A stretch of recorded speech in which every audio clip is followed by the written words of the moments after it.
السلام علیکم سامعین، جاوید چودھری کا کالم اللہ کا انعام۔ اچھا تم بتاؤ، اللہ تعالیٰ نے انسان کو سب سے بڑا تحفہ کیا دیا تھا؟ وہ مسکرائے اور میری طرف دیکھا، میں سوچ میں پڑ گیا۔ وہ اس دوران میری طرف دیکھتے رہے، میں نے تھوڑی دیر سوچا اور عرض کیا شعور؟ انہوں نے انکار میں سر ہلا دیا۔ میں نے عرض کیا عقل؟ وہ فوراً بولے شعور اور عقل دونوں ایک ہی چیز ہے۔ میں نے مزید سوچا اور عرض کیا آکسیجن، سورج کی روشنی، پانی، خوراک اور جمالیاتی حس؟ انہوں نے نام گردن ہلا دی۔ میں نے عرض کیا تعمیر کا فن۔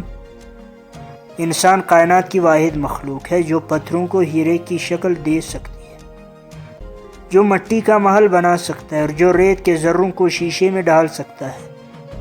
وہ مسکرائے اور انکار میں سر ہلا دیا۔ میں نے اس کے بعد انسان کی تمام خوبیوں اور صلاحیتوں کا نام لینا شروع کر دیا، لیکن وہ انکار میں سر ہلاتے رہے، یہاں تک کہ میں تھک گیا اور بے بسی سے ان کی طرف دیکھنے لگا۔ وہ مسکرائے اور نرم آواز میں بولے آپ نے انسان کی جن خوبیوں اور صلاحیتوں کا ذکر کیا وہ تمام اللہ تعالیٰ کی دین ہے۔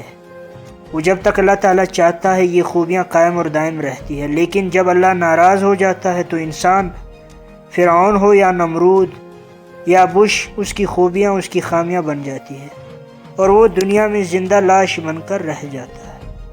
میں خاموشی سے سننے لگا۔ وہ بولے میں آپ کو اب اس سے بڑے تحفے کے بارے میں بتاتا ہوں جو اللہ تعالیٰ نے انسان کو عطا کیا ہے۔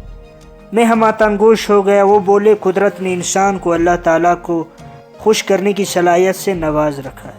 دنیا کی کوئی دوسری مخلوق، کوئی خاکی یا نوری پیکر اس خوبی کی مالک نہیں۔ میں نے حیرت سے پوچھا جناب میں آپ کی بات نہیں سمجھا۔ وہ بولے مثلاً تم چاند کو لے لو۔ اللہ تعالیٰ نے جب کائنات بنائی تو اس نے چاند میں ایک پروگرام فیڈ کر دیا اور چاند اب اس پروگرام کے تحت چمک رہا ہے، اور جب تک قدرت پروگرام نہیں بدلے گا یہ چاند اسی طرح چمکتا رہے گا۔ آپ سورج، ستاروں اور سیاروں کو لے لیجئے، زندگی کی حرکت کو لے لیجئے، ہواؤں، فضاؤں، ندیوں، نالوں کو لے لیجئے، دریاؤں، سمندروں اور پہاڑوں کو لیجئے، زلزلوں، طوفانوں اور سیلابوں کو لے لیجئے، یہ تمام ایک پروگرام کے تحت چل رہے ہیں، اور قدرت یہ پروگرام فیڈ کر کے ان سے لا تعلق ہو گئی۔ وہ خاموش ہو گئے۔ میں نے عرض کیا جناب میں اب بھی آپ کا نقطہ نہیں سمجھ سکا۔ وہ بولے دنیا کا کوئی پہاڑ، کوئی درخت، کوئی جانور، کوئی ستارہ اور کوئی سیارہ اللہ تعالیٰ کو خوش نہیں کر سکتا، لیکن انسان کو اللہ نے اس خوبی سے نواز رکھا ہے کہ وہ اپنی رب کی خوشنودی حاصل کر سکتا ہے، وہ اسے راضی کر سکتا ہے۔ میں نے عرض کیا جناب میں یہی تو آپ سے پوچھ رہا ہوں۔ وہ مسکرائے اور بولے لیکن اس نقطے کو سمجھنے کے لیے مجھے پیچھے تاریخ میں جانا پڑے گا۔ میں نے خاموشی سے سننے لگا۔ وہ بولے آپ شیطان اور حضرت آدم کا واقعہ دیکھیے۔ اللہ تعالیٰ نے شیطان کو حکم دیا وہ انسان کو سجدہ کرے۔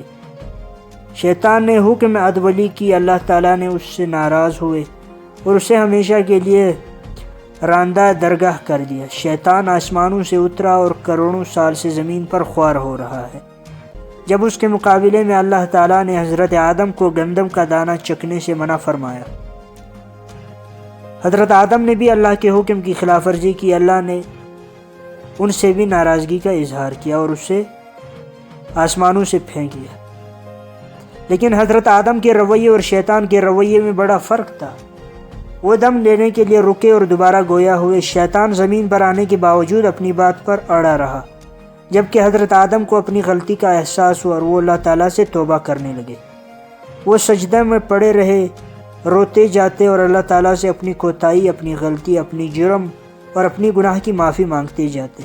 حضرت آدم کی توبہ کا یہ سلسلہ اس وقت تک جاری رہا جب تک اللہ نے ان کی توبہ قبول نہ کی اور مشیت ایزدی ان سے راضی نہ ہو گئی۔ وہ خاموش ہو گئے۔ ہمارے درمیان خاموشی کے بے شمار پل گزر گئے۔ جب یہ وقفہ طویل ہو گیا تو میں نے عرض کیا جناب میں اب بھی آپ کی بات نہیں سمجھا۔ وہ مسکرائے اور نرم آواز میں بولے اللہ تعالیٰ کا انسان کے لیے سب سے بڑا انعام توبہ ہے۔ انسان اس انعام، اس تحفے کے ذریعے اللہ کی ذات کو راضی کر سکتا ہے۔ جو اپنے بندے کی کسی خطا، کسی جرم، کسی کوتاہی، کسی گناہ سے ناراض ہوتا ہے وہ اللہ بندے کی توبے سے مان جاتا ہے اور اس بندے پر اپنے رحم، اپنے کرم اور اپنی محبت کے دروازے کھول دیتا ہے۔ یوں انسان سکون میں چلا جاتا ہے۔ وہ رکے اور دوبارہ بولے، جب تک انسان کو اللہ کی محبت، کرم اور رحم نصیب نہیں ہوتا، اس وقت تک انسان کو سکون، آرام، چین، خوشی اور مسرت حاصل نہیں ہوتی۔ خوشی، خوشحالی اور سکون اللہ کی رضامندی سے منسلک ہے۔ جو شخص، جو قوم، جو طبقہ اللہ کی رضامندی سے محروم ہو جاتا ہے، اس کا سکون، خوشی اور خوشحالی چھن جاتی ہے۔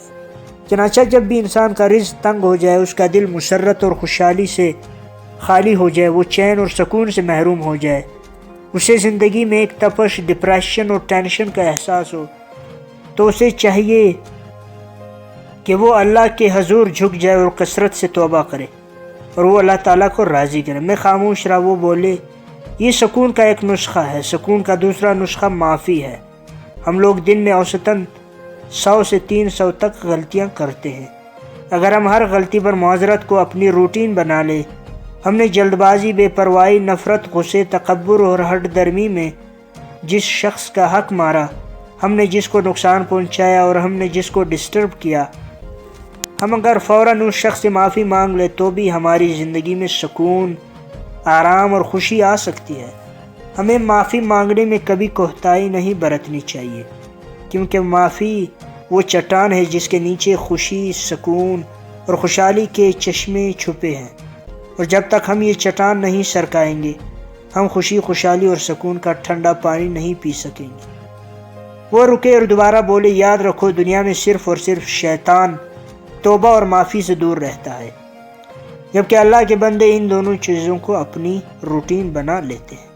ہٹ درمی، تکبر، ظلم، ضد، نفرت اور غصہ شیطان کی خامیاں ہیں، اور جن لوگوں کی ذات میں یہ ساری خامیاں اکٹھی ہو جاتی ہیں، تم کبھی ان کے منہ سے توبہ اور معافی کا لفظ نہیں سنو گے، چنانچہ تم کبھی ان لوگوں کو پرسکون، خوشحال نہیں پاؤ گے۔ یہ دولت مند ہو سکتے ہیں، لیکن یہ دولت انہیں خوشی اور سکون فراہم نہیں کر سکتی۔ تم ان لوگوں کا انجام بھی اچھا نہیں ہوتا۔ جب معافی اور توبہ کرنے والے لوگوں میں تمہیں غصہ، نفرت، ظلم، تکبر اور ہٹ درمی نہیں ملے گی، اور تمہیں یہ لوگ کبھی پریشان، ڈپریس اور ٹینشن میں نہیں ملیں گے، چنانچہ ہر لمحہ لوگوں سے معافی مانگتے رہو اور اللہ سے توبہ کرتے رہو۔ تمہاری زندگی سے کبھی سکون، خوشی اور خوشحالی کم نہیں ہوگی۔ وہ خاموش ہو گئے۔ میں نے ان کے گھٹنے چھوئے اور باہر آ گیا۔